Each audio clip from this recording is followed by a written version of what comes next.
बड़ी मेहरबानी sir, thank you sir. Mike ला नाल आया बिल्कुल बस ठीक है। हाँ करें आ गया या पता नहीं अगवा करके ला गया, इस तरह करके जी असं समझा भाई वो निकल गई है जिमें ही है। अज शहबाज कलंदर गया मैं पिछले साल उत्ते मुंडे काम करते हैं होटल से, उन्होंने आखे उन्होंने मैंने आके तू आ जा मैं इतने इतों ठीक मिल जाते, उत्ते मैं गया मुत्तू ला के आया घर साजी उतो वडेरे वडेरे रल गए जी, तो उन्हें लाया मनी सुना ਚੱਕ ਦੇ ਸਾਹਿਬ ਜੀ ਵੱਡੇ ਬੰਦੇ ਰਲ ਕੇ ਤੇ ਅੱਗੋਂ ਪਿੱਛੋਂ ਦੇ ਜਿਹਨੂੰ ਅਸੀਂ ਆਖਿਆ ਉਹ ਸਾਰੇ ਇਕੱਠੇ ਹੋ ਕੇ ਉਹ ਗੈਨ ਉੱਥੋਂ ਲਾ ਕੇ ਆ, ਉਹਨਾਂ ਆ ਕੇ ਮੈਨੂੰ ਦਿੱਤੇ ਬਈ ਆ ਤੁਹਾਡੀ ਬੈਣ, ਲੇਕਿਨ ਮੈਂ ਬਰਦਾਸ਼ਤ ਨਹੀਂ ਕਰ ਸਕਿਆ, ਮੈਂ ਉਹਨੂੰ ਘਰ ਰੱਖਣਾ ਗਵਾਰਾ ਨਹੀਂ ਕੀਤਾ, ਮੈਂ ਉਹਨੂੰ ਮਾਰ ਦਿੱਤਾ। वेट करो चले यार सब ले जाए हाँ यार कोई बात नहीं सर।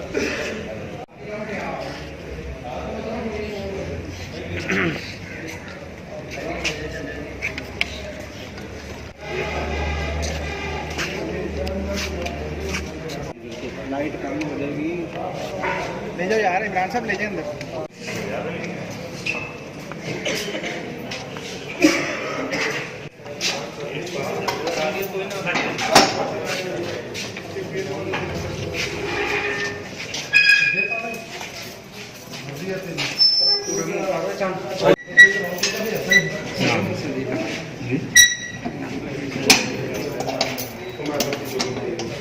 आप खोल ला बात करें। अच्छा चलो लिया दी कड़ियां का शॉट वखरा बना लिया जे एनकर जाके बह जा शॉट है दी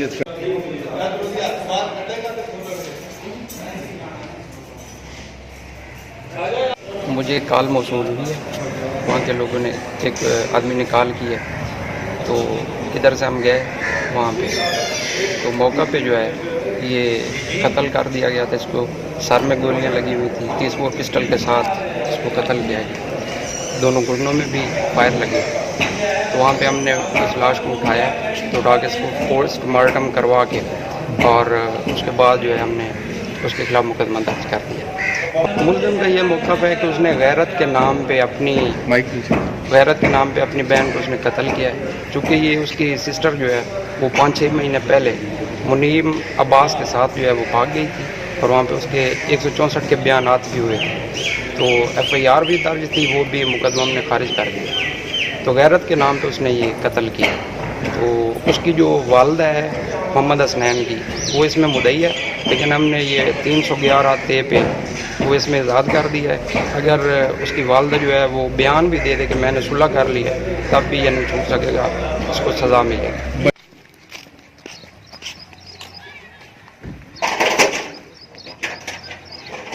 सामने घर चलो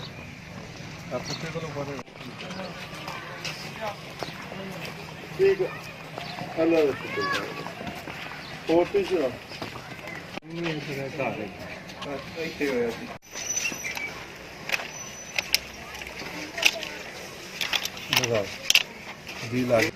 सोना निकाह था वो हाई कोर्ट खत्म हो गया, जेल उस बयान दिता भी मेरा कोई निकाह शिकाह नहीं, जबरदस्ती मैंने लाई गया।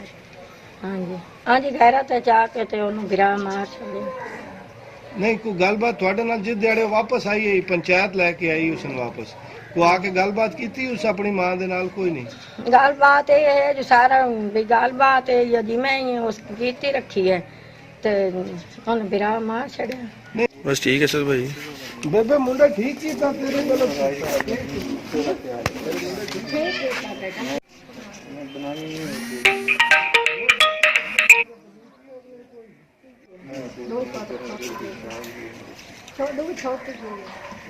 दूर है ते मुंडा क्या करता ही ਤੁਹਾਡਾ ਇਹ ਜਿਸ ਕੀਤਾ 12 ਕੀਤੀਆਂ ਹੋਈਆਂ डिलीवरी सीखी हुई सी।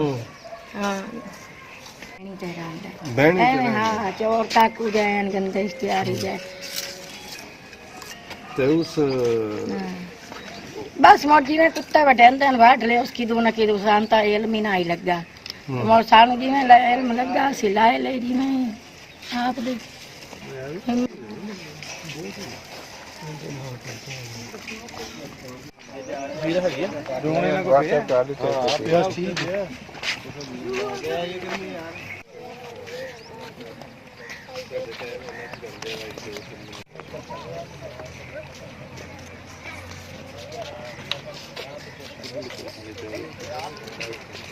فین وغیرہ چائے پڑی ہیں ان کی چائے. تو مقتولہ نے اپنی پسند سے شادی کی تھی. اس معاملے میں یہ معاملہ ہائی کورٹ تک گیا. اس بچی نے اپنے خاوند گھر میں گیا. اس کے بعد ان کا آپس میں جھگڑا بھی ہوا. اس بچی کے خاوند نے کسی بندے کو عزوب بھی کیا. اس معاملے میں وہ فجیے. تو یہ لوگ اس کو پنچایت سے علاقے کے لوگوں کی مدد سے واپس لے کے آئے. ملزم نے یہ ہمیں بتایا ہے، ملزم ہمارے پاس ہے کہ میری بہن نے پسند کی شادی کی تھی. اس کے بعد ہم لوگ گاؤں میں انتہائی شرمندگی کی حالت میں زندگی گزارے تھے. تو ہم نے یہی سوچا، مجھے اپنا پتا تھا کہ میں نے یہ سوچا کہ اس زندگی سے بہتر ہے کہ ہم اس پہ جان لے لیں. اس کو بدوا کے حسنین ملزم کا نام مکمل ثبوت ہے. اعلیٰ قتل ہمارے پاس ہے، برآمد کر لیا. اس کے علاوہ ہم اس میں دفعہ 311 ہے نئی ایڈ ہوئی ہے، اس میں لگائیں گے ایف آئی آر میں. اس میں مدعی چاہے گا بھی تو صلح نہیں ہو سکے گی. انشاءاللہ یہ اس کو جو قانون اس کا انجام ہے قانونی انجام پہ پہنچے. یہ 311 کب ایڈ ہوئی ہے؟ یہ ایف آئی آر کے فوراً بعد ہی اس میں، کیونکہ بی بی کے بیان میں تو یہ بات نہیں تھی نا، تو ہم اپنی تفتیش میں اس کو لے کے آئے ہیں کہ کس وجہ قتل کی وجہ کیا بنی. کیونکہ والدہ اس کی مدعی بنی ہے نا، اس نے تو یہ نہیں کہنا کہ میرے بیٹے نے غلط وجہ سے قتل کیا. وہ آپ کو پتہ بھی ہے کہ بعد میں کورٹ میں جا کے بیان بھی دے دیتے ہیں. تو ہم نے اپنی تفتیش میں اس کو اضافہ کیا. مہربانی سر بہت.